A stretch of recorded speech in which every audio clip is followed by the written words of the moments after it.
Hi, and welcome back to another episode of ADK Talks. I'm Jane, along with my co-host and brother Steve. Say hi, Steve. Hi, Steve. And we bring you the best of the Adirondacks, whether it's a place to stay, eat, shop, or something to experience. We are your guides to discovering the amazing things to do in New York State's 6 million acre Adirondack Park. If you're a regular listener to our podcast, you may recall that at the end of every episode, we ask for your feedback and questions, and we regularly use that input to help shape future interviews for the podcast and content for our website, adktaste.com. A few weeks ago, though, on this podcast, we opened up the reader mailbag and shared the answers we gave to the questions we received on the best places to visit in the Tri-Lakes region of the Adirondacks. And if you don't know what that is, it's Lake Placid, Saranac Lake, and Tupper Lake, roughly. Right, Steve? Pretty much. Okay. The general vicinity of those three. Exactly. Including Paul Smith. Paul Smith's, Keene Valley. We could go on and on, but we're already getting off tangent. Or off on a tangent. Keene Valley is more to the high peak. Okay. All right. Well, we were overwhelmed by the fantastic reaction we received to that episode. So thank you to all the listeners who wrote in and commented on how much they enjoyed it and downloaded the episode and then turned around and submitted more questions. So we received a ton of questions about the Lake George region. Lake George is arguably the best known area in the Adirondacks. It's the longest lake within the Blue Line and stretches for 32 miles. And given that we are peak summer season, we thought it would be a great time to answer your questions again on another Best of the Adirondacks Lake George edit. I think you could probably say it's the largest lake clearly within New York State. Well, you would have to define what you meant by largest. Technically, Racket Lake is the largest lake in the Adirondacks By based volume? on shoreline. Oh, okay. We'll have to Yes, research I that. schooled you for once. Not yet. Go ahead. We can hit pause and you can Google it, Steve, but let's get this podcast going. You can do it after. So, for good or bad, many people associate Lake George with Lake George Village, which is at the very southern end of the lake. And we'll get into that, but there's a lot in this gorgeous region that simply can't be ignored. So we're hoping we're going to give you insight into why Lake George is an area you shouldn't miss. You ready, Steve? Ready as ever. Okay. So our first question comes from Jennifer in Bryn Mawr, Pennsylvania. She asks, we're looking to visit Lake George, but I'm confused about where we should stay. What's the difference between Lake George Village, Bolton Landing, Hague, and other towns? That's a great question, Jennifer. You know, as we mentioned, Lake George is 32 miles long, with Lake George anchoring the southern end of the lake. It's very popular, the town of Lake George Village. It tends to be crowded in the summer, and it has a kitschy aspect that may not appeal to everyone. I kind of like it. I think it's fun. It's not seedy, but it's not, it's not like pristine Nantucket or Martha's Vineyard either. It has a unique charm, and some terrific elements of a town shouldn't be missed. And as I said before, we'll get into that a little bit later too. Steve, how would you describe Bolton Landing? It's about 10 miles north of Lake George, and it's definitely more quaint, charming, a little bit more resort-like, wouldn't you say? Yeah, I think it has more of a resorty feel, less of a commercial aspect that the village has. The Sagamores, of course, the anchor, and that is what generates a lot of the lodging, but it has a combination of small unique former shops. motor court. Yeah, no, I was thinking more of the combinations. It still has some of the old motor courts, and but has the B&Bs have also been a part of that for a while now, and it's a fun place to visit. It's quiet. It's definitely quieter, and I think and something that might appeal to someone, Yeah. a couple or older people. But Yeah. there's also particularly along the western side of the lake, a number of state campgrounds that people can take advantage of as well. So it depends on where exactly they're looking to stay, what kind of accommodations are they Right. take advantage of. Yeah. So let's keep that in mind if you want to really experience some, or just be forewarned that thunderstorms come unexpectedly in the Yeah. summertime. We had a tornado last summer, remember? It was Yeah, crazy. that's right It across ripped Route right 9. through. Yeah. It went right across, but just below us, all the way over to Bolton Landing and hit one of the campgrounds there. Luckily, no one was injured. But okay, sorry, tangent alert. But north of Bolton, which I also think you're starting to describe, it feels much more remote and more pristine. It's going to be less crowded in places like Hague and Silver Bay. There are really lovely places to stay, but fewer nearby amenities like restaurants and shopping. Mhm. So what you trade in convenience, you gain in great views, lake access, and overall serenity. And it's a really, the northern end of Lake George is just stunning. And there's some nice family resorts up there, the kind of places like you were talking about, it might have been a motor quarter. It was like a kind of place where they have cabins that they rent by the week with a beach and boats, kayaks and canoes, basketball court, those kinds of amenities for families. Mhm. But one of the places that I think is kind of a insider secret is YMCA's Silver Bay Conference Center and Family Resort. They've been on the podcast. In fact, they're, I think, one of our second or third guests. It's really kind of like the Swiss Army knife of resorts. They've got cottages. They have some larger, standalone houses if you have a really big, large group, and they have their own hotel. And you don't have to be a member of the YMCA to stay there, but it's located in a spectacular spot on the lake. They have just untold number of activities ranging from archery and boating and swimming and all kinds of sports to basket weaving and classes and good programs. At night, they have their own restaurant. It's a really great place to stay year round. They're open in the fall and the winter too. It's not the Sagamore Resort, but it also, I think, has a lot more old school charm there. So check that out. So Well, and remember, you have to be a member of the Y. no, you Yeah. don't. You You do not. don't? No, you do not. Whoa. Yeah. Well, I didn't know that. Well, gosh, I'm just I bet I dropping knowledge I bombs on you believe today.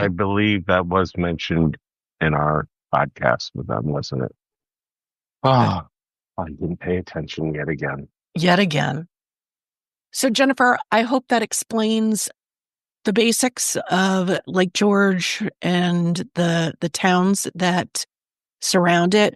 Again, just in summary, Lake George Village is a little more crowded, but has a lot of things to do.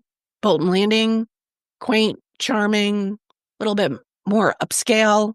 And then further north, is a little bit more remote, but there's still plenty of great places to check out and see at that part of the lake too. And as Stephen said, that's great places for camping as well. Okay. So our next question comes from Todd from Buffalo. And he asks, where can I capture the best views of Lake George? Okay, Todd, that's a loaded question. How do you want to get to the best spot to find the views? Mm-hmm. I don't know, Steve. I would start with the drive up Prospect Mountain Veterans Memorial Highway. Yeah, Would you agree? that's certainly the easiest. Yeah. It's a good view. It's more of the southern end of the lake. It's nice because there's stops along the way. Yeah. So you can pull off the side. You don't have to drive directly there. It's actually one of the best places to view Lake George in the fall Yes. because of the colors. I know we Foliage. have some Yeah. pictures of us more than a few times there with Shell and Yeah. other friends and family members, and it's always, it's the kind of thing where you can stop and see get it from a few different perspectives, but it's certainly worth the drive if you've got some. It's kind of a nice thing to do. We talked about this when we were talking about whiteface. Is the air temperature drops Yeah. fairly. It's not as dramatic as you would find going up whiteface, but it's cooler and it's more of a breeze. And if it's a still hot, summer day, no breeze, which is pretty rare on the lake, but sometimes in the towns it can be Yeah. like that. So shooting up the mountain for a couple hours is a great way to cool off. And if you do get one of those spectacular crystal clear blue spurred days in the Adirondacks, you may even be able to see views of the Green Mountains, the high peaks. And I've never seen it, but I've heard if it's a very, very clear day, you may see the Laurentian Mountains of Canada as well. So I would put that as, and again, it's, That would have to be an extremely clear day. I would agree. That's why I said I never saw it from there, at least. So it's great, in terms of providing accessibility. If you have really small kids and they can't do a hike, that it provides meets the needs for lots of different audiences. Mm. If you are an avid hiker, though, Yeah, Buck Mountain, that's the first thing I thought of. yeah. What do you like about Buck Because Mountain? it's the view is more of the center Right. in northern parts of the lake. You can see the islands. You can see it's just a broader expanse. It's a great location for panoramic photos. And it's on Um, the east side of the lake, it's right? on the east side, so it's Yeah. not It's a as little different. it Yeah. takes a little bit of a drive to get there, but it's worth it. It's overly strenuous hike, but it is on Has weekends it can get crowded because it does It's popular. share a trail with Wyatt with Shinnecock. So Okay. there are groups that'll come up from there, but Which is a it's YMCA camp, yeah, summer camp. but it's fun, and some of these little excursions. If I were to be organizing group activity involving a hike, I might include a stop in one of the smaller villages on, Whitehall is sort of on the way to that. Fort Anne is an out of the way to get there. You can go there and then head north and go to, if you want to visit Fort Ticonderoga and do all that in one day. So it's a hike that isn't necessarily going to take a full day, but it's certainly Yeah. it's more than just a stroll through the woods. I actually love, especially in the off season, walking along the pedestrian path at the southern end of the lake at Million Dollar Beach. Mm-hmm. You get the full, long shot view of the lake. It's very, again, to your point earlier, super pretty in the fall when you've got all the reds and the golds and spectacular colors. And again, in the off season, no one's around. Yeah. It's a great place if you grab a cup of coffee and just go and sit. They have benches. It's a really pretty view. The view, I'm sorry, it is, you're right. I didn't mean to step on your toes there. That's okay. But No, that's that's fine. yeah, but it comes to mind is the view, and we've done it in the wintertime with the ice bar, and we've done it in the Yeah. summertime, is that the front lawn of the Sagamore. Yeah. That Yeah. is awesome. You get to see, actually, there aren't any bad views. There really aren't. There really aren't. And, we've talked about hiking. We've talked about being lakeside. There are fantastic views on the water. So, Lake George Steamboat Company Yep. or the waterfront cruises, which are actually both located near Million Dollar Beach, have a bunch of different cruising options of varying lengths. Some are an hour, some are multiple hours, some include brunch or lunch or cocktails. But it's really a fantastic way to see the lake from the water. So I highly But recommend that. I often enjoyed the view from the top of the elevated deck at the boardwalk as well, Well, that's actually a with a drink in great, hand. exactly. We're going to talk about that in a minute. Oh, we are. You Well, got a we're going to, question about that? well, why don't we'll go to it right now? Devin from Syracuse asked, I've been advised to skip Lake George Village. Is that wise? Oh, Well, oh, you know what? I I don't. appreciate that Oh, question. I agree with you. It is a tourist destination during the summer. As we said earlier, it's crowded and parking is at a premium. But I personally think it gets a bad rep. There's a wax museum and a House of Frankenstein, I know, and some one or two videos really arcade, tacky t-shirt shops. t-shirt shops. But there are some amazing aspects. So think about views.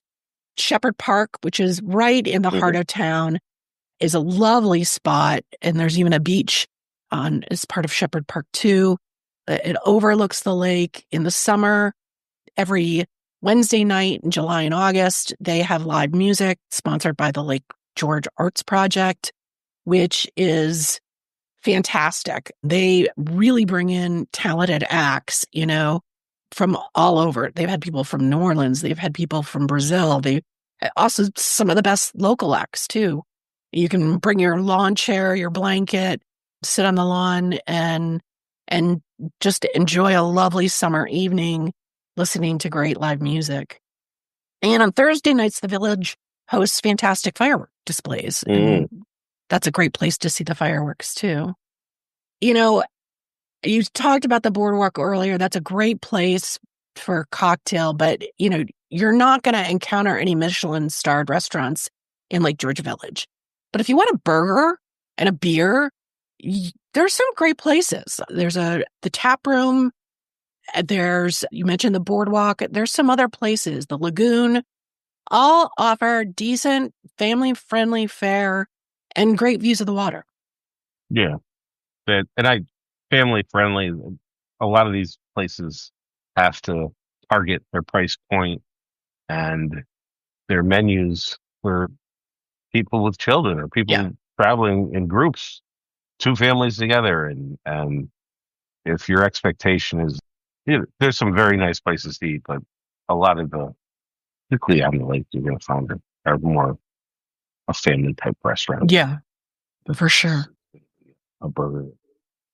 And Chicken there's wing, chicken tenders. You ever popular chicken tenders? Mm.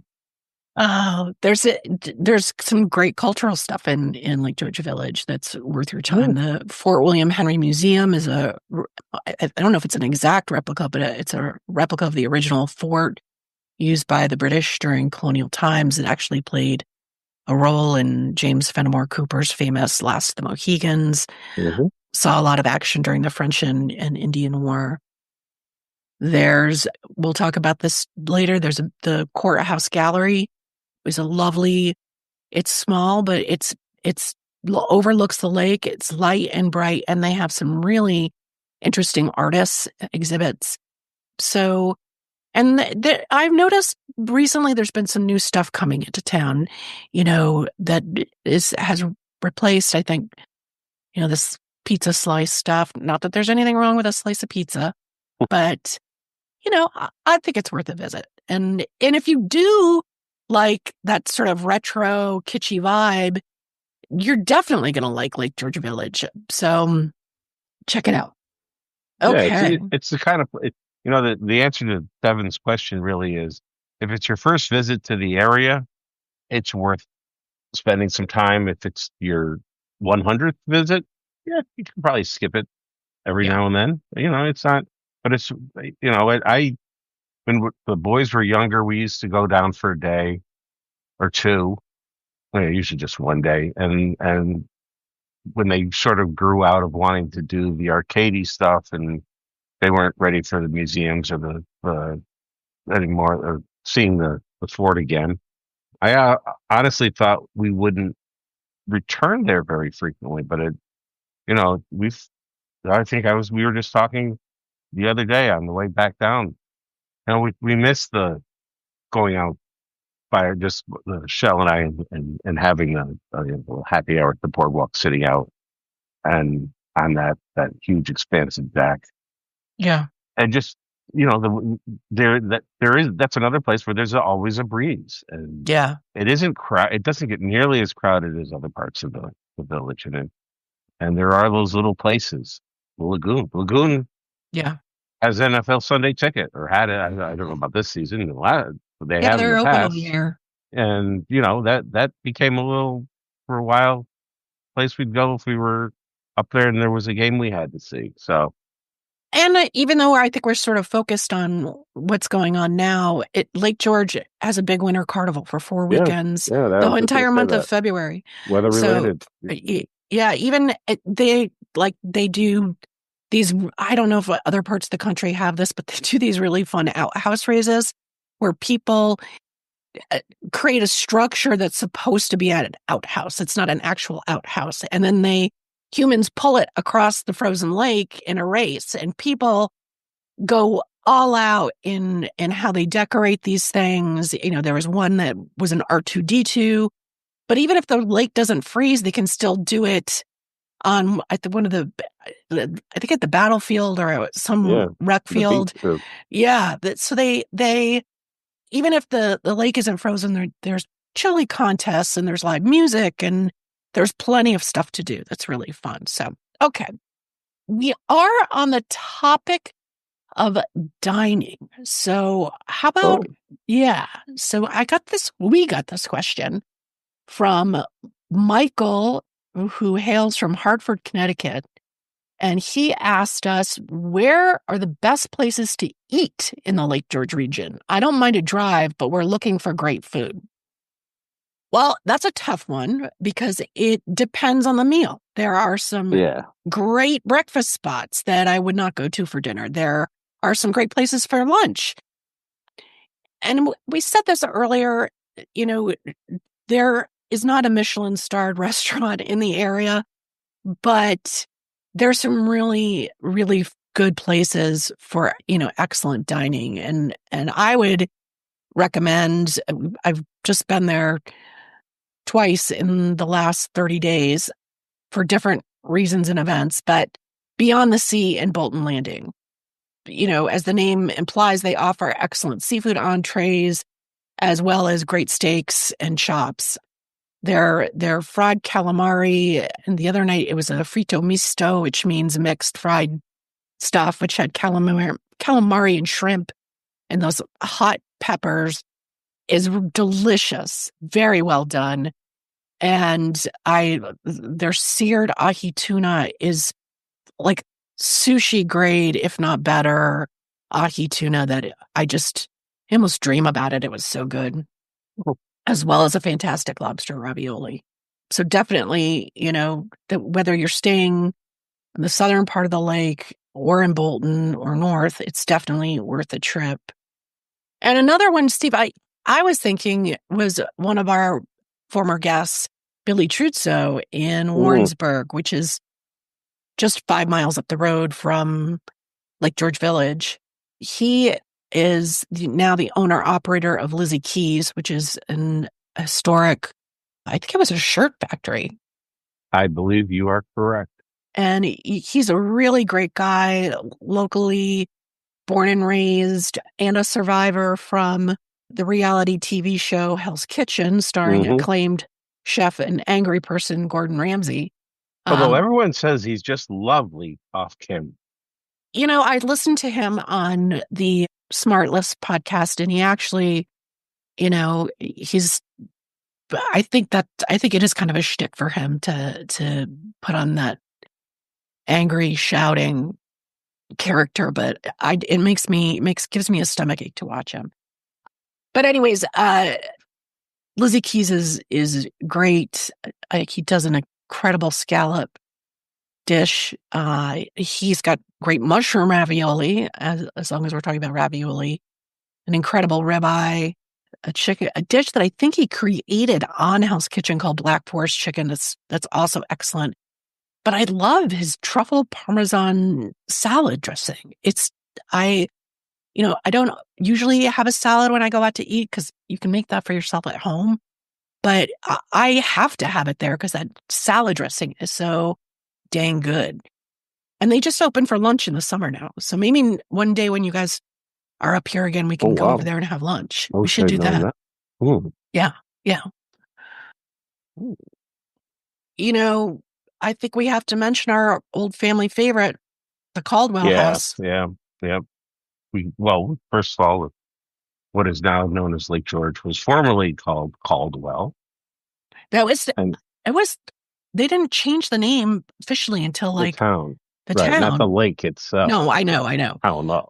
But they didn't officially change the name of Lake George Village from Caldwell to like the 60s or early 70s. It was Yeah, really it late.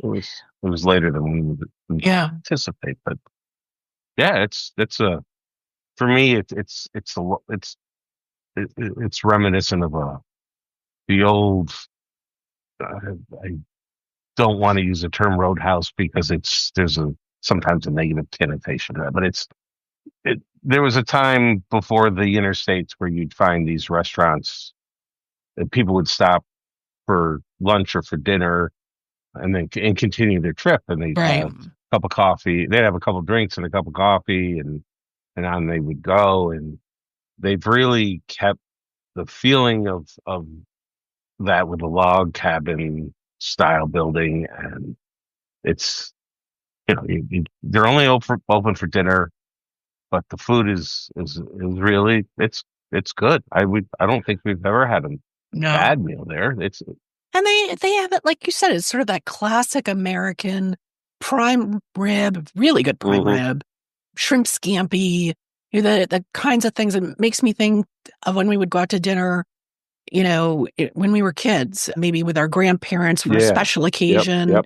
It's that kind of place. And Old fashioned steakhouse with a yeah, yeah, relish tray or yeah, the exactly. Things that you don't see anymore. But it is yeah, the log cabin. It's very popular. I highly recommend reservations. Um, especially in the summertime yeah, well, even in the wintertime, it's, on the weekends, definitely. yeah. Yeah.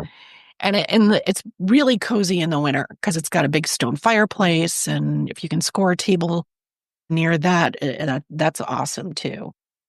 I was also going to mention, again, this is more in the Southern Adirondacks, Bistro LaRue, or I think it's how you say it, Yeah, Lerous. Have you been there before? I have. I haven't been. It's unfortunately I haven't been there lately. It's been a It's been a while. minute. Yeah. It's again. If you're gonna go hike Buck Mountain, it's on the Right. way. Yeah, But this is true. it's one of those places that if you're driving from New York into southern Vermont, you're gonna go right by it. Oftentimes at 50 miles an hour and say, "Oh, that looks interesting," and it's gone in a flash. But And it's small, it's comfortable. The food is exceptionally good. yeah. What I love is for almost every appetizer and entree, they do small plates or large plates. Mm, So, like, I love their ahi tuna roll. I can order a small ahi tuna roll and a small short ribs, and it's like the best of both worlds. So, and the owners is a chef and his wife. She's I think a good pastry chef or an acclaimed mm, pastry chef. So that's definitely worth a little drive from anywhere. And then the other place I wanted to mention, because we're not going to be able to get into like some of the great, foods that specialty places like Oscar Smokehouse, mhm, but Nettle Meadow, which has local farm and cheesemaker who has won international awards for their cheeses, bought what an old roadhouse. So they are an internationally renowned cheesemaker. They've won multiple awards for their cheeses. You'll often find them available in a lot of the specialty food markets in towns all over the Adirondacks. But they bought, speaking of roadhouses, the old hitching post, which mm, is on the road from Lake George to Lake Luzerne, which is just like we were talking about the Caldwell house. It is an old big log structure, and it's really cozy and charming inside. And then they have a retail shop in one part of the building and a restaurant and bar in the other part of the building. Plus, they're now making their cheeses there. They have a big kitchen. Anyway, they've got great everything from charcuterie boards to brunch to really good mac and cheese, which is out of this world. They've got a really nice menu, and it's a great place to stop. And that's also popular too. So Nettle Meadow at the Hitching Post in Lake Luzerne would be on my list. Yeah, and we shouldn't pay short shift to Luzerne in general. No, you're right. It's a short drive.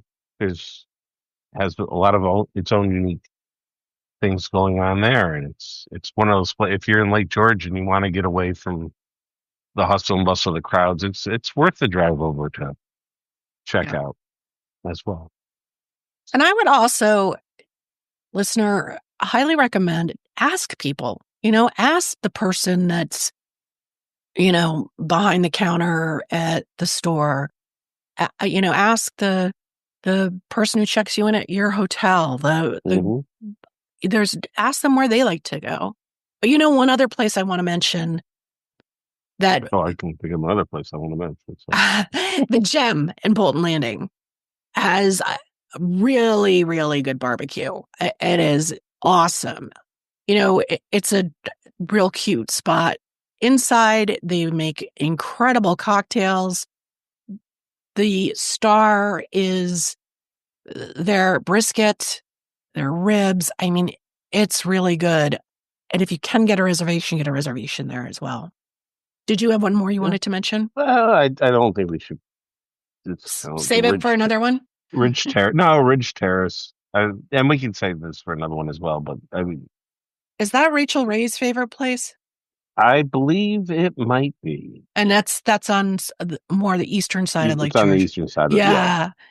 That's Chuck Quintel told us that was his favorite place to eat. That's right. He did. Yeah. All right. So Ridge Terrace, folks, they have a mix of Italian American classics as well as, classic American fare, very friendly, and thumbs up from Oscar Smokehouse and Rachel Ray. Can't get better than that. I don't think they're a lot smarter than we are. Yeah, exactly. All right. So Alice from Pittsburgh wrote in and said, Good old Pittsburgh. Good old Pittsburgh. All right, let's go Bucks. She's looking for something cultural to do in the Lake George area. Any museums or music venues we should visit? First, there's the Hyde Collection in Glens Falls. It's super special. It's located in the former home of Charlotte and Lewis Hyde. And the majority of the works on display are from their collection that Who were Charlotte and Lewis Hyde? Well, this is where I get a little foggy, Steve. Can you tell the listeners who Charlotte and Lewis Hyde were? No, I honestly don't know. Well, she was a prine, right? So she was the paper making industrial Glens Falls listener. Thanks for getting paper plants. Yeah. 2 huge paper plants, and she and her sisters their father, I think, built houses for them when they were married, and I think Hyde worked for her father. And it's a beautiful sort of a Italianate Renaissance, if that's the right style, home that they had. They traveled extensively and bought a lot of art on their travels. And after he passed away, she continued to collect a lot of stuff and more contemporary stuff. And when she passed away, sort of like Isabel Stewart Gardner in Boston, she wanted the house made over into a museum. And they also recently, I think in the last 10 years, added a wing to the building to have the contemporary art collection of Fivas and Schmidt, who are attorneys in Schenectady and partners. And they had an incredible contemporary art collection. So it's definitely worth a visit. You're going to see, great American painters, but some of the European painters represented include Botticelli, Tintoretto, El Greco, Rubens, Rembrandt, Picasso. I think she even has, and I could be wrong, a sketch that Leonardo da Vinci did for the Mona Lisa. So it's it's fun to visit, not just for the art, but also, this was their home. So you kind of like get a sense of what it might have been like to live there at the time. So that's definitely a great visit. And as we talked about earlier, the Courthouse Gallery in the center of Lake George is a really lovely space, and they put on great shows through. I think they do about 8 or 9 a year. And then there's a lot of music, which we've already alluded to a little bit. If you're an opera lover, you want to go to the Sembrick in Bolton Lake. It's an opera museum. It was the home of a famous Gilded Age soprano, Marcella Sembrick. And it's a beautiful property. It's right on the lake. It's really, really pretty. And they have a ton of performances throughout the year. And it's not just opera. They'll bring in a pianist or, string quartet.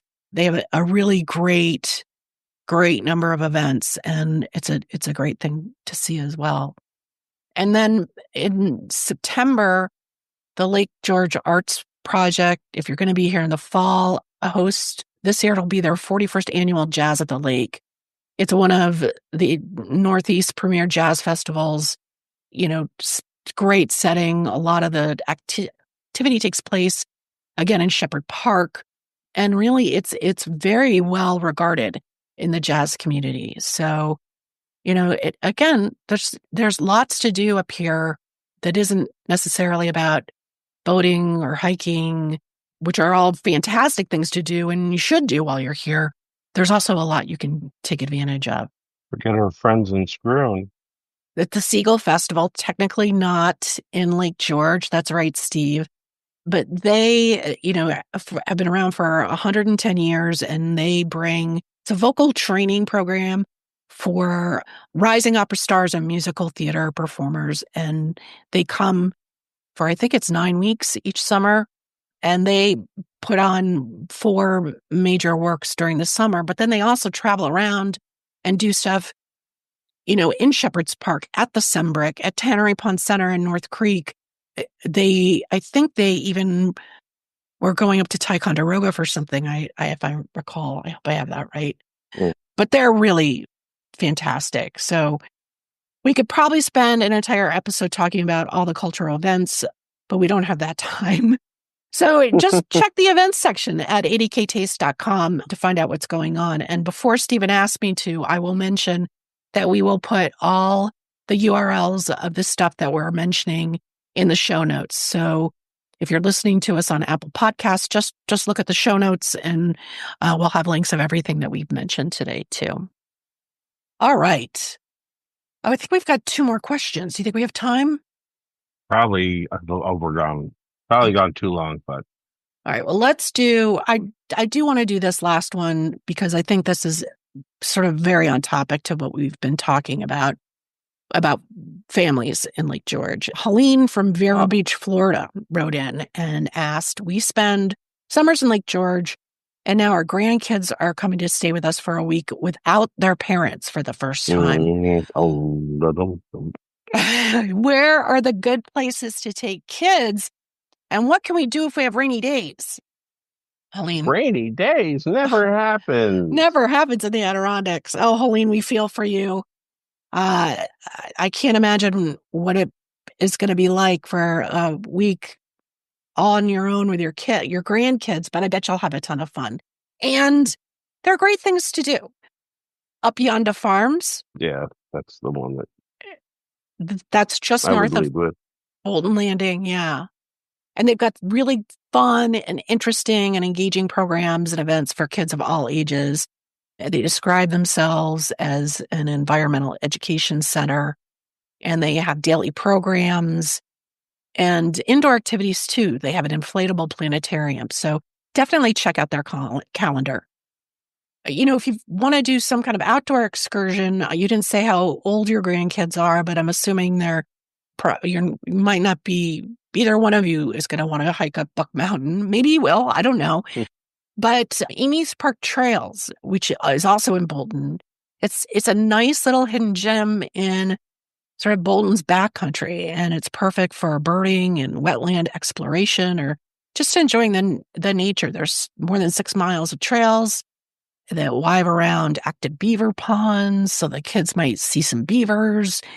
There's a little hike up to a scenic view of Indian Brook and the Northwest Bay region of Lake George. The trails are mostly flat with some gentle or brief climbs, and there's bridges to cross over muddy sections and streams. So that's a nice thing, I think, to if you have a really great day. Steve, There's what are your also, thoughts? well, there's also the Great Escape. There is also the Great Escape. Don't underestimate the value of a great day at a theme park. And And with the water park. So again, if it's a hot, yeah, muggy day, it is refreshing. It's loud, lots of noise, but yeah. it's an amusement park. But you have to expect it. And there was a time that it was called Storytown back in Oh, our wee little Storytown. days. Yes, I For the loved young going to educators who Storytown. remember. And some of the original buildings from Yeah, Storytown still exist. So, and it's great for kids of all ages. They've got, rides for little kids. They've got rides for big kids of all ages too. So, yeah, a couple of um, yeah, and nice little roller coasters. another fun thing, and maybe this is more on the kitschy spectrum in Lake George Village, but there's great places to play mini golf. Um, Oh, yes. so kids love that.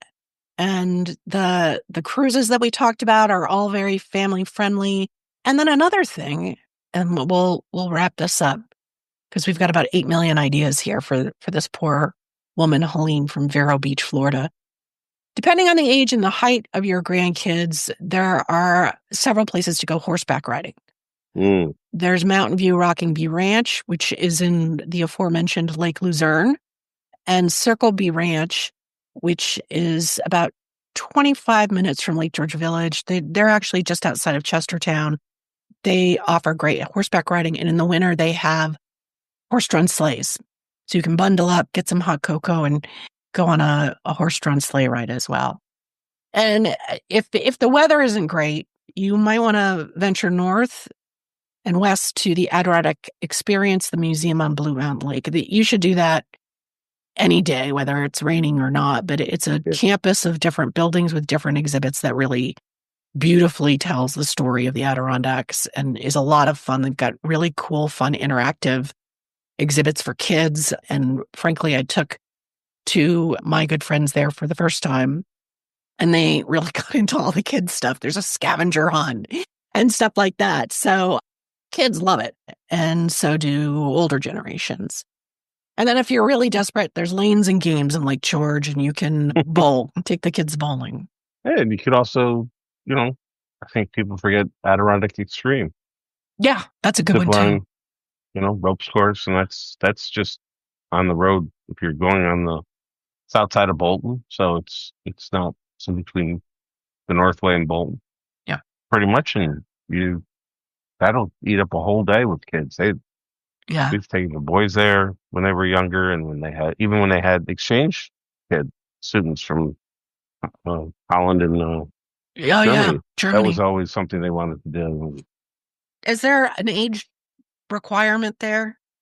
You have to be able to walk, but I believe they now have zip line for that's closer to the ground. I have to That's admit I haven't interesting. been there in a while, but so I think that would fit for And some of the younger kids. But check their website out and see if it's going to be age appropriate. Again, we don't know Helene's children's ages, yeah, grandchildren. but grandchildren, correct? All right, we have one more question, and it's a quick one.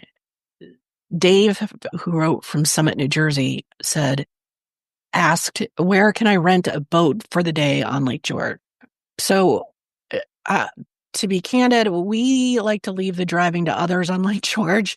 So that's not something we've done. But when people ask me, having gotten recommendations from other friends, I would say Chick's Marina in Bolton Landing is very popular, and they have one of the largest rental fleets on the lake and is very respected. Brody's Lakeside Marina, also in Bolton Landing, comes highly recommended. Yankee Marina at Diamond Point is another excellent option. They're located between the village and Bolton Landing. I don't think there are many places in the village to rent a boat. And I don't. Again, we should advise our listener or listeners that there is a new licensing requirement to That's a operate a great boat point, in Steve. New York State. It went into effect this year. So if you're licensed in your home state, it's reciprocal. But if you are not, I don't know how that affects boat rentals.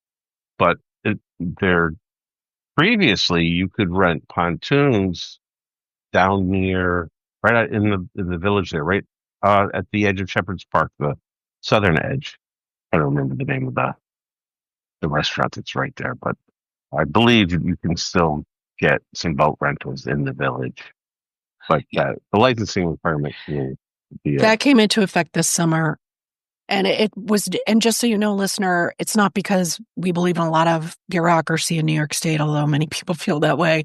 It's the licensing requirement came as part of Brianna's law, which was named after a young girl who died in a boating accident in 2005. I think her family's boat was hit by another boating operated. boat operator who was intoxicated. So I think it's good. We just had another tragedy on the lake. Somebody who I think the person was driving recklessly. So I think it's really good that people, makes you stop and think. And you're much more likely to get quote unquote pulled over on a big lake like Lake George, I think, than on one of the smaller lakes. Although when we drove in on Monday, the sheriff Oh, was was checking pulling into the licenses? boat launch. No, they were pulling a boat into there, and they launched, and they were when we left after lunchtime. The trailer and pickup truck were there, and the boat was on the lake. So even small Oh, the lakes like sheriff Loon, boat. the sheriff, Oh, wow. Well, there you go. and they having taken the course now and being officially licensed, they the it's actually overseen by the state parks department.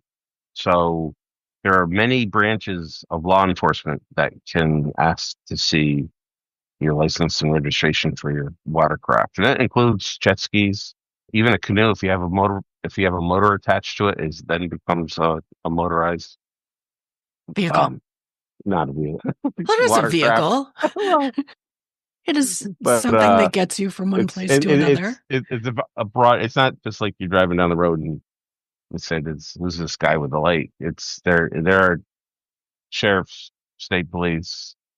There's a Coast Guard station in on Lake Champlain, and they cover Lake George.